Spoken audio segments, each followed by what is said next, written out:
Sir Mahesh Chand Jain हैं, उनका सवाल आया है, वो ये पूछ रहे हैं कि अगर माँ के नाम संपत्ति है तो परिवार में उसका बंटवारा किस तरह होगा? अगर माँ के नाम संपत्ति है और आप एक जैन हैं तो आपको हिंदू सक्सेशन लॉ के हिसाब से आपकी मदर की प्रॉपर्टी डिवाइड होगी। अब इसमें डिपेंड करेगा मदर की डेथ के समय कौन कौन जीवित है। तो अगर आपके फादर जिंदा है, मतलब उनके हस्बैंड जिंदा है, तो उनका एक शेयर है और सारे बच्चों का एक एक शेयर है। सपोज उनके 3 बेटे हैं, 2 बेटियां हैं और एक हस्बैंड अलाइव है, तो 6 हिस्से हो जाएंगे, 1/6 हर हिस्से का।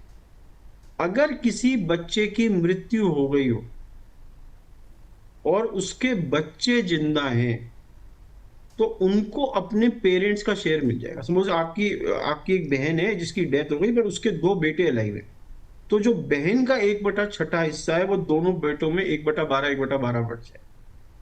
राइट। और ये मैं मान के चल रहा हूँ एक हिंदू फीमेल है जिन्होंने विल नहीं बनाई और उनके ये लोग जीवित हैं, तो ये संपत्ति ऐसे बटेगी। जी बिल्कुल। सर अगर कोई महिला है जिसका डिवोर्स हो गया है, उसके पास कोई नाबालिग बच्चा है, अब अपने और अपने बच्चों के साथ क्या वो एक साथ HUF बना सकती है? अगर ये बच्चे खाली फीमेल्स हैं तो HUF नहीं बन सकता। मेल होना अगर जरूरी इन है। हाँ, एक मेल ही HUF बना सकता है। और मेल HUF कब बना सकता है? शादी के बाद। ओ, तो अगर ये फीमेल है जिसका बेटा अनमैरिड है तो HUF नहीं बन सकती बेटे के नाम। हाँ, बेटे की शादी हुई तो HUF बन जाएगी, पर मदर उसका पार्ट नहीं हो सकती क्योंकि ऊपर नहीं जाता वो साइडवेज या नीचे जाता है। राइट। तो मदर उसका पार्ट नहीं हो सकती। हाँ, बेटे की HUF बन जाएगी। तो female can not create an HUF, male has to be there. और मेल का जो रिलेशनशिप होना चाहिए वो हस्बैंड वाइफ या बच्चे का होना चाहिए, वो ही उसका पार्ट बन सकती है। बिल्कुल। सर कोई अगर नौकरी करता है, अब उसे अपने हाउसवाइफ और अपने बच्चों के साथ HUF बनाना है, तो ऐसे में वो कैसे टैक्स बचा सकता है HUF बनाकर? तो अगर आप नौकरी करते हैं तो आपकी एक इन्वेस्टमेंट इनकम है जिसपे आप टैक्स दे रहे हैं। एक तो सैलरी इनकम है जो HUF का कभी पार्ट नहीं बन सकती, क्योंकि सैलरी तो पर्सन की होती है, उस पर आपको टैक्स देना है इन पर्सन। पर जो इन्वेस्टमेंट इनकम है वो मैं एक तरीके से इंश्योर कर सकता हूँ कि वो HUF की इनकम हो और उसको स्लैब रेट्स मिलने शुरू हो जाए।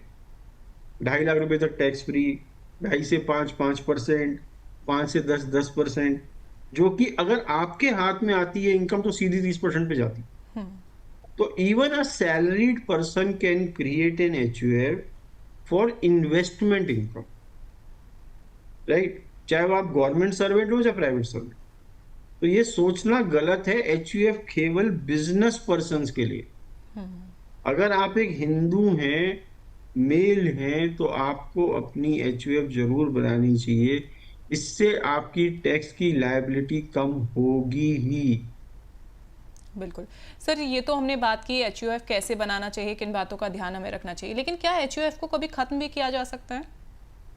तो HUF को पार्टीशन कर सकते हैं, कंप्लीट पार्टीशन। कंप्लीट पार्टीशन मतलब सारे को पार्टनर मेंबर्स को उनका हिस्सा दो और डिसॉल्व करो।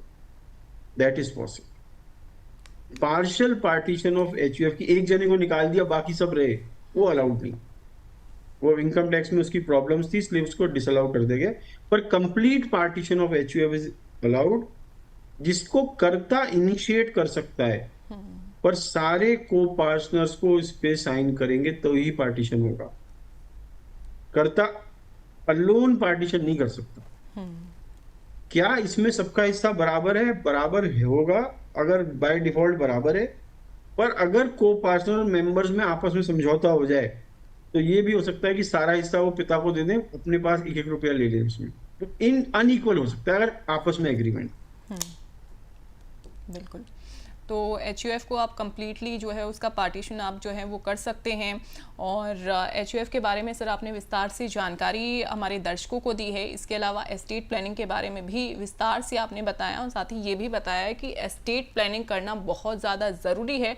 और देखिए इसे जितना जल्दी आप कर लें उतना जल्दी उतना ही आपके लिए बेहतर भी रहेगा। और जो डॉक्यूमेंट्स आपने बताए हैं कि डॉक्यूमेंट चाहिए, इसमें आप विल रख सकते हैं, इसके अलावा आपको एस्टेट इंफॉर्मेशन शीट जो है वो आपको चाहिए होती है, साथ ही आपको लेटर ऑफ गार्जियनशिप आपको बनाना इसमें ज़रूरी होता है, और भी बहुत सारे डॉक्यूमेंट्स का सर आपने जिक्र किया है।